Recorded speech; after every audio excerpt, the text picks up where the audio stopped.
Esse vídeo é o terceiro de uma série de vídeos resumindo conceitos do livro Equação do Casamento, o que pode, ou não, ser mudado na sua relação, por Louise Hans. Falaremos dos fatores que fazem um casamento dar certo, mas o conteúdo dito servirá tanto para relacionamentos de namoro, quanto para relações comuns de amizade. Vamos à terceira dimensão da equação do casamento. Graus de consenso. Graus de consenso foi classificado em 4 categorias: concepções de casamento, projetos de vida, valores e senso de propósito e afinidades de gostos e interesses. Concepções de casamento. O ideal de parceiro é diferente para cada pessoa. Não temos mais usos e costumes homogêneos. Nossas expectativas são ambíguas, queremos tudo um do outro. Divergências nas concepções de casamento causam reações emocionais intensas, porque atingem valores arraigados e sua identidade pessoal. Mas, apesar disso, é um item com grandes possibilidades de ser ajustado, porque diferenças sobre o propósito da vida matrimonial e sobre direitos e deveres são, em grande parte, disputas conceituais. Nossas convicções conceituais são mais plásticas e respondem mais facilmente a ponderações do que nosso temperamento, nossos traumas e nossas preferências. Veja esse exemplo do livro sobre divergências. A Princesa e o Tarefeiro. Alfredo tinha como ideal uma esposa participativa, tarefeira como ele, e uma mãe presente para os filhos, diferente de seus pais desmiolados dos quais ele acabou tendo de cuidar. Seus ideais de casamento construíram-se, portanto, em oposição às mais experiências que teve em casa quando criança. Letícia, ao contrário, admirava o casamento dos pais. Seu pai era um cavalheiro e provedor, sua mãe, uma madame dedicada à vida da sociedade. Eles eram muito unidos. Ela imaginava ter um marido dedicado, que assumisse todas as zeladorias da vida, a da declaração de imposto de renda e consertos do carro ao planejamento das viagens. Não queria cuidar dos filhos em período integral e delegava a educação das crianças a 2 babás, tal como sua mãe fizera. Mas também temos exemplos de um casal que entendeu a necessidade de se adaptarem. Letícia e Alfredo. Ela, por exemplo, entendeu que o estilo atual de maternidade exige mais a presença da mãe e do pai, que a educação atual implica intensas relações de afeto entre pais e filhos. Também compreendeu que o homem contemporâneo não necessariamente reproduz o modelo do marido provedor que foi seu pai. Alfredo, por sua vez, entendeu que Letícia não é por temperamento vocacionada para a maternidade e que tinha sido criada para ser uma princesa. Letícia não tinha condições de modificar tudo, mas entendeu que alguma coisa ela teria de mudar. Ele também percebeu que estava demasiado focado em trabalho, deveres e em poupar dinheiro, deixando pouco espaço para lazer e romance. Projetos de vida. A passagem do namoro ao casamento consiste em formar um compromisso de projetos. Se o seu projeto for somente viverem felizes para sempre, ou serem fiéis um ao outro, ou curtirem a vida juntos, vocês têm um projeto frágil, vulnerável a contrariedades. Projetos fortes selam alianças de luta. São um poderoso enlace de casal. Como criar os filhos, construir um patrimônio ou dedicar-se a uma causa política.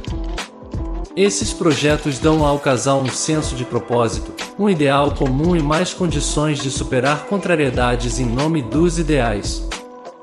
A soma de pequenos projetos, como comprar uma casa de campo ou morar 2 anos no exterior, também tem esse efeito. Casais engajados na conquista de metas comuns se mostram mais dispostos a tolerar discrepâncias em outros fatores da equação do casamento. Os mal-humorados Márcia e Leonardo não coincidiam em seus projetos de vida, o que enfraqueceu muito sua dedicação a resgatar o casamento. Ou isto, ou aquilo. Márcia teme ter cometido um erro ao se casar com Leonardo. Acha seu marido atraente sob todos os aspectos, sexual e intelectualmente, e sente orgulho dele. Mas, 2 meses antes do casamento, o relacionamento começou a ficar tenso. Ainda noiva, ela mencionou o relógio biológico e a necessidade de terem filhos em breve, mas ficou chocada quando Leonardo disse que queria esperar mais 4 anos. Além disso, ele queria só uma criança, economicamente, o mais razoável, enquanto ela sonhava em ter a casa cheia, pelo menos 4 filhos. Ele queria um apartamento em uma região de vida cultural e perto do trabalho. Ela sonhava morar em uma casa com jardim para as crianças. Ele queria viver alguns anos em outros países. Ela não tolerava a ideia.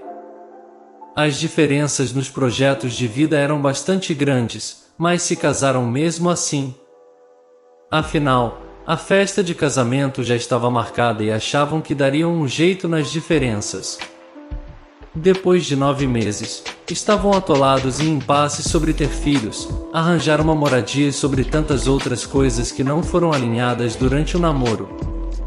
Um bom parceiro talvez negocie uma compensação. Ok, não teremos filhos, mas serei um parceiro dedicado e teremos uma vida romântica e aventurosa. Indenizações compensam sonhos perdidos? Às vezes, mas podem também deixar uma dívida e ressentimentos eternos. Se um dos cônjuges passar a vida imaginando que não teve a carreira, os filhos ou os amigos que tanto sonhou, por culpa do parceiro ou por sua própria culpa, ao por ter cedido, pode tornar a relação mais pesada a cada ano. Viver ao lado do sabotador de sua felicidade pode ser insuportável. É preciso valer muito a pena. Valores e senso de propósito. Valores e senso de propósito não são o mesmo que projetos de vida. Valores e senso de propósito tendem a ser ainda mais arraigados do que concepções de papéis no casamento e projetos de vida. Você e seu parceiro podem ter o projeto de viver no campo, mas enquanto seu cônjuge imagina uma vida isolada, afastado das tensões urbanas, cultivando hortaliças orgânicas, você talvez pense em convidar amigos para o fim de semana e trabalhar via internet. Se você está curtindo o vídeo, te convido a nos acompanhar em nosso canal. Aqui ensinamos várias coisas sobre socialização e pessoas, fazendo uso da psicologia. E não deixe de curtir e deixar seu relato pessoal aqui nos comentários, sua história pode ajudar outras pessoas. Se seus valores e propósitos forem incompatíveis, vocês não conseguirão concordar nem nos projetos de vida, nem na concepção de casamento. Foi o que descobriram Márcia e Leonardo, mencionados no exemplo anterior. Ele, desde a adolescência, conferia muito valor à independência, autonomia e ao espaço vital, sendo que ela, desde a infância, cresceu dando importância à ligação familiar, ao convívio com parentes e a manter a família unida. Seus valores e propósitos eram incompatíveis em essência. Sua fútil. Entre Ronaldo e Denise, as diferenças nos valores e na concepção do sentido da vida fazem com que mesmo projetos em comum se tornem objeto de disputas. Ele enxerga a vida como uma luta cheia de sacrifícios. Ela, como uma busca de alianças e espaços de encontro e usufruto. Ele enxerga as regras e leis como princípios rígidos a seguir, e é movido a metas de desempenho. Ela considera as regras e leis segundo as circunstâncias, e é movida a conexões pessoais. Essa diferença não permite que as inúmeras convergências de ambos fortaleçam a relação. Afinidades de gostos e interesses. À medida que o sujeito vai consolidando suas preferências e decreta a si mesmo, gosto de e não gosto de, a tendência é que vá se fechando para mudanças de gosto. Algumas possibilidades de mudança de gosto se fecham cedo na vida, ainda na infância, outras ao longo do tempo.